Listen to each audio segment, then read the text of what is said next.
There you go. This is the perfect example of it. But they moved up top. We got you, buddy.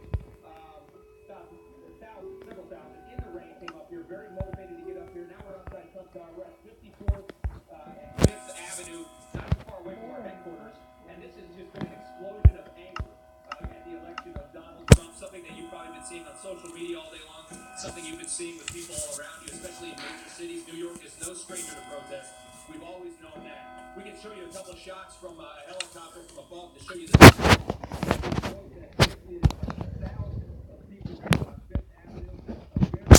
impressive showing of support for the other side, the side that didn't win in this election, frankly. A lot of anger here, and when you really look at the people here, you can see exactly what they're talking about. And a lot of curse words, as you heard right there. But when you look at what this is comprised of, the people that are here, that are angry right now. If you remember the comments that were leaked from Hillary Clinton when she talked about the Bernie supporters saying the disillusioned people that she said are living in their parents' basement, they're upset. This is a lot of that fabric. This is a lot of Bernie Sanders supporters. Black Lives Matter. This is a lot of, there's a hodgepodge of so many different groups here that are angry, that want some answers about what has happened, about how this election occurred, about how Donald Trump is now the President of the United States, and they seem absolutely confused by it. Even the nurses union had it showing here. So you're seeing a number of groups all coming together. They're all shouting different things. There's, there's a lot of screaming fascism and other things like that. So it is a major show of support, like I said, for the side that didn't win in this election. And Donald Trump is enemy number one. I'm not sure if he's home in Trump Tower, but if he is, he has thousands of people right outside of his doorstep that really don't like him. Megan, we'll send it back to you. Rob, can you get in there and ask some questions to some of these folks? I'd love to know whether A, they voted, and B, what they think of President Obama's call for unity, Hillary Clinton's call for unity, not to mention that of Donald Trump. Yeah, we certainly can. Can we hear I can from bring it in. We're at a risk for a curse word. In moments, we'll be joined by former Clinton spokesman Mo Elise.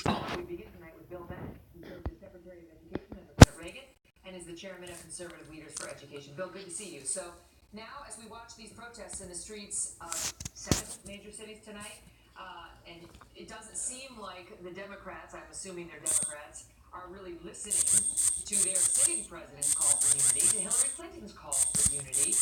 And you tell me how they get past that and accept the result that the American people have reached fair and square. Well, there's no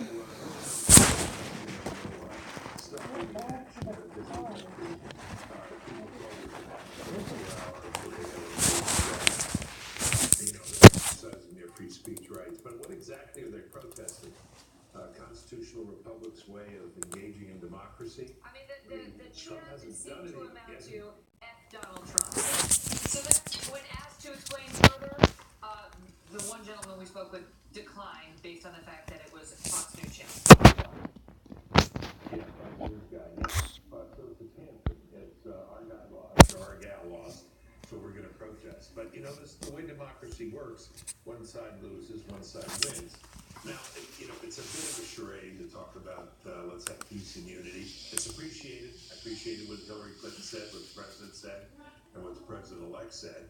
But we know as soon as you get into issues, as soon as you get into serious discussion, if Donald Trump follows his agenda and says starts with getting rid of Obamacare, there will be serious disagreement. And that's part of democracy, too. And should he do that? Some are already saying, oh, he's going to moderate. Who knows if he's going to live up to these campaign promises? What do you think? Yeah. Well, I mean, that's promise. That's what people took him for his word and took him seriously and supported it. Yeah, that's what he ran on. Look, part of this is will he reach out? Will he reach out to the other side, which means will he compromise his views, which in the end means will he give up his views? But Donald Trump is not one to easily to hedge on these things. So of course he will, and of course there will be opposition to it. Can it be civil? Sure. Should it be civil? Yeah. Will it be? Who knows? He was elected to do certain things, and he should by all means proceed to do that. And what an extraordinary opportunity, Megan, with the House and the Senate. Can I just say one other thing? Yeah. I've been watching Fox all day, loyal as I am to you guys, and everybody was apologizing for being wrong. All the pollsters and everybody. I'm not apologizing. I wasn't wrong, and I'm toot my horn, but there were some of us who weren't all wrong. I heard that locution a lot today. Some of us actually thought Trump would win.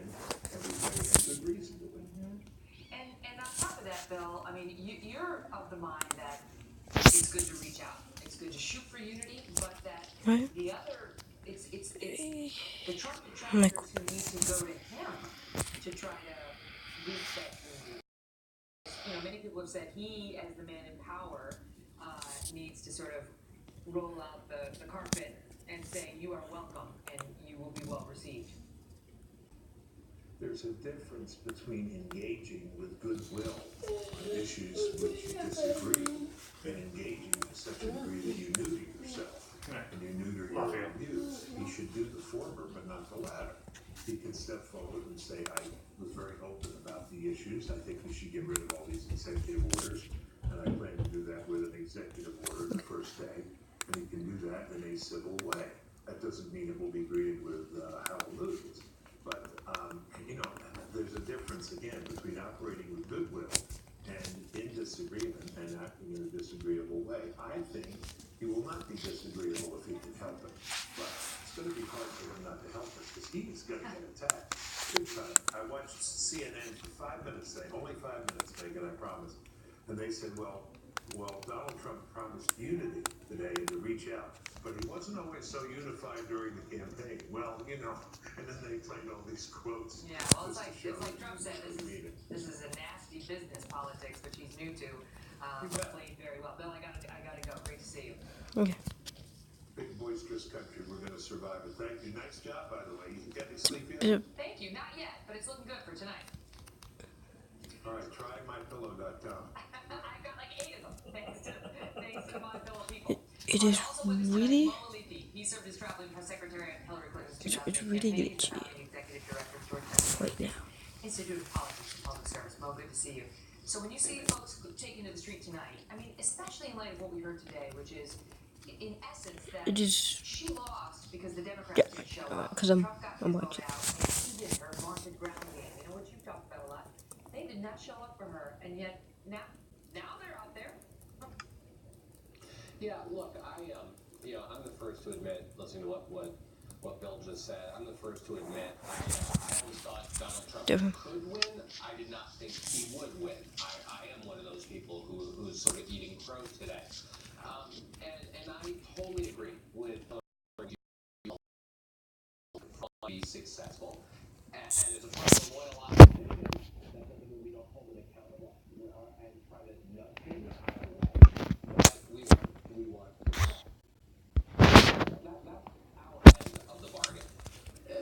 He's got to do his part as well. Stream, Remember, he lost the popular vote. A majority of the people who cast votes did not vote for him. That doesn't mean he's illegitimate. this is my He won doing. fair and square. But it shows just I hope how you like it. divided this nation is.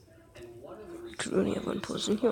one of the reasons is his rhetoric during the campaign. I'm sorry if you've seen this because Things he of said Trump. that really upset, Vote Trump. caused pain, and caused fear in millions and millions of Americans. That's on him now to reach out to No, them. zero. How does he get past that? I mean, how there are many groups who are scared. They're scared today. But how does President-elect Trump get them past that? Yeah, I think in part with words and in part with actions. And he needs to move swiftly and somewhat delicately, but needs to go out there and speak to these groups and demonstrate through both words and actions that what he said last night and what I thought was a really good and strong speech, much more gracious than a lot of us gave him credit for being. No. He needs to prove the point he made in that speech that he does want to be a president for all Americans, through his words, through his actions. So I think both sides of the equation here have some work to do. We are completely polarized and divided. There are some issues I am hopeful for that the president and both parties in Congress can work on. Infrastructure reform, which used to be a bipartisan issue. He mentioned that last night. That would be a great first issue to start on that all sides can come together on. But that fear that we're seeing in the streets tonight, I wish we weren't seeing that tonight. But he has to recognize his part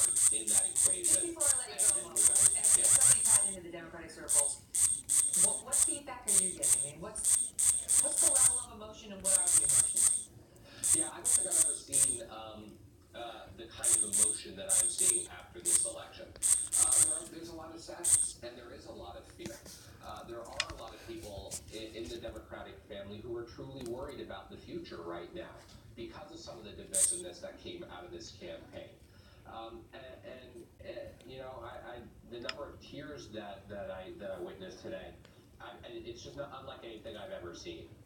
We usually get through these elections. I've been through some tough elections. I've seen some pretty divided electorates, but this feels a little bit more pronounced than I'm used to seeing. And so, like I said, we all have our work cut out for us to come together. One thing you can say about Donald Trump is he engenders very strong feelings in just about everyone, right? As This you is true. watch his supporters, and now to see his detractors take to the streets of several major cities across America by the thousands, protesting the will of the people, essentially. And you point out she won the popular vote, but that, of course, that's not the way it works in our republic. That's right. That does not win you the presidency, which these people That's right. understand. But and it's quintessentially American to protest as long as they keep it nonviolent and respectful. That's right. So far, And civil. they have. Mo, good to see you. Thanks. You too. We're going to try to get in touch with some of these people. You can see there's our correspondent Rob Schmidt in the crowd now, and hear what it is. What is the goal? I mean, what they just want to express their anger or their feelings, or they want a different result. What is the goal?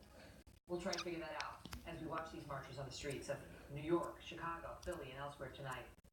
And we also saw college students burning flags on a couple of campuses earlier today. Professor Jonathan Turley joins us tonight with some words of wisdom for these. And then we birthed this new program, and it's like, you know, I said, let's be honest. You bring it all up. You and Daryl go to this meeting. You come back, and you're like, yeah, let's do this, and then we don't have a meeting, and so then you and I talk about it over the phone, and we decide, well, you know, really, Exeter was not all that great last year because Ray wasn't really all in charge of it, and Eric kept his nose out of it, and I did, and look, it wasn't all that great, and now who's even going to run it this year, and this whole new thing that they really want us to do, and why not let's just say we'll do it, because, you know, someone else is going to run it, and we just have to get the team together. And I said, so in that sense, yeah, maybe you and I now have it so the board members sit at a meeting for an entire half hour and discuss how they didn't feel like they were involved in all the process. And I said, but, you know, they knew we were talking about this, and they knew there was a meeting, and they knew we didn't have a meeting, and was anybody calling you and saying, yeah, we didn't have that meeting, should we talk more about that United? And the emails were going out telling people we're going to have tryouts, so why weren't they saying, I don't know, I really feel like we bought into this whole thing. So yeah, they were kind of complaining about it after the fact. And I said, so I did come up with an analogy, and I did say that, you know, it's kind of like giving birth. It's not necessarily a pretty process, but it is the end result that you're after. So I said, we kind of are birthing a new program, so this whole process is kind of messy. Yeah. And I said, but to still go back to what my point is, we were not transparent and we were not truthful, and that is going to come back to us. And I said, you know, you still sound like you're a little bit hazy on the whole thing, because I asked him again. I said, did you know they were inviting O2 players to that tryout before it happened? Well, I was kind of getting wind of it when I had people signed up on the website whose birthdays were in O2, and then, yeah, they said they were probably inviting the boys from last year. And he says, but these guys are really committed to making this all work, and they really want to do this, they really want to run with it, so I'm figuring, you know, it's not like I got other people that are volunteering to So do why did you this. send an email that way then? Because I think it all kind of was happening at the same time. Like, we had already talked about birth years, all along it was U14, that was everything we were going to do, and then they kind of threw at him as people were signing up, after the emails had gone out, that it was going to be, These other kids. Actually, U16 team is what it is. it's not, it's a U15 Yeah, team. who are they going to play? U16. No, Rob, you Oh. already have no memory. We looked on the website and I showed you how there were U15 teams. Okay. And if they didn't get enough, they were combining them with U14. Now, the place they would play U16 would be any soccer zone play they would have. So you're correct in So that. you're actually gonna have 50, actually have U15 kids playing in the U14 team in this league. Rob, try this again. When you say the word this league, what do you mean by that? GBSA. No. GBSA says they'll combine U14 teams and U15 teams to form a league if they get fewer than 4 U15 teams. That's their website. That's all I'm telling you. Okay, I got it. They didn't say they would combine U15 with U16 teams. They didn't. They said they would combine with U14 teams. Okay, in essence, create a larger U15 team. That's what they're doing. Okay, I got it. I said, my concerns are still this. These guys coached a bunch of boys and had a lot of success. They want to keep them together. I get it. Nobody's but as a parent of a boy that would be possibly, because I don't even know if they're going to pick him for their team, Alright. joining this team, I don't really foresee him getting equal playing time. Because I think they'll play their bigger, better, older boys. They'll throw the whole AYSO thing to the sidelines. Because I know men, and I know competitive men, and I know these are competitive men. Next, from somebody with a smaller, younger boy, he's going to get trampled when he plays at soccer zone in the U16 league. And therefore, also, they're playing how many on the field? 7 on 7? And they got 20 kids on a team. There's a way in the world they can play half. He's not. They're going to throw him out token $50 so he can have this experience. Yeah. And I said, and then I'm going to say no. Yeah. You give me a Juan Munez's team in the spring, and we'll find out whether we're doing United. Yeah. But I said, but what if we want to have a U14 team? Is that ship sailed? He says, well, we could get Rick Walker. He coached the U14 boys team last spring. He coached the girls U14 team this fall. He's a good little coach. He was going to do the girls. He just likes soccer. Come on, Francine. He has grown kids. But he says, I don't think you're going to get enough kids. Francine, He says, I come feel on. like Go. if you were going to have enough kids, they would have already come. I'm thinking, well, how many kids do I need? Don't I just need 11? But you don't need 11 kids running around. Okay. Could maybe find some more. Talk some kids into it. I don't know. No, inside the So I said it's just going to come down to who's on this team, and I'm going to get a better. I want a better feel for these guys from these guys of what exactly they're playing. What about the kids who could have been on a U15 team, but it wasn't Nobody advertised seems for to them? care about it. smells bad in here. Well, that's the part I'm more concerned about. But it's not our. That's the part. People know it. It is, but there's nothing we can do about it now. And that's where I said that's the birthing process that's messy, and I don't agree. And there's nothing we can do about it. Because basically these guys kind of changed things as it was all happening. And And then- Eric took no care. He knew it was a possibility and just kind of let it go. Wasn't concerned about any results. Because he was more thinking, these guys are going to coach. Yeah, I think maybe they got some guys that are coming out that are O2. And he just it was an immature decision on his part to not foresee the consequences of people hearing that these boys are older. And I don't even think he was thinking about the 15 and younger. He's got younger kids. He wasn't thinking about any of this. But I said, see, also what happens is, as I said, I've got this divided thing. I got the mom thing. Like last year, when my kid didn't get tournament games in the girls, and I'm like, hey, I paid as much as the kids who got tournament games, and I didn't get tournament games. No. This isn't fair. And then I got the board person that says, hey, wait a minute. We're not giving everybody stuff equally fairly. I know I may sound like I'm being the mad mom, but now I'm actually the board member saying we weren't treating everybody equally fairly, and then people think I'm just being the mad mom. That we didn't treat everybody fair. And I said, and this is going to come across the same way, I'm afraid. Because I'm going to be the mom who says, my kid doesn't get enough playing time. that's not. And then it would be like, no, actually, I'm the board member, and I'm saying this was billed as AYSL, 50% playing time. Stick to our rules, Or, Be or, doing or what take you- your team somewhere else. and that's. But and remember, Take see your team that's somewhere else. Don't, that's what don't- happened with Sam. Don't fly into the ASL banner. Don't do Remember that. when I complained about Sam and said he was playing too much and it wasn't fair? Well, then he was hardly playing. Yeah. I was penalized for the other. So that's why I'm You're like, actually the board member. so that's why I'm like, I can't win for losing. And I'm concerned about young kids getting beat up. I saw how rough they played. I was watching those U14. They're rough. And that's 14, That was not 14. 16. I know. That was 14. Sam is a great coach.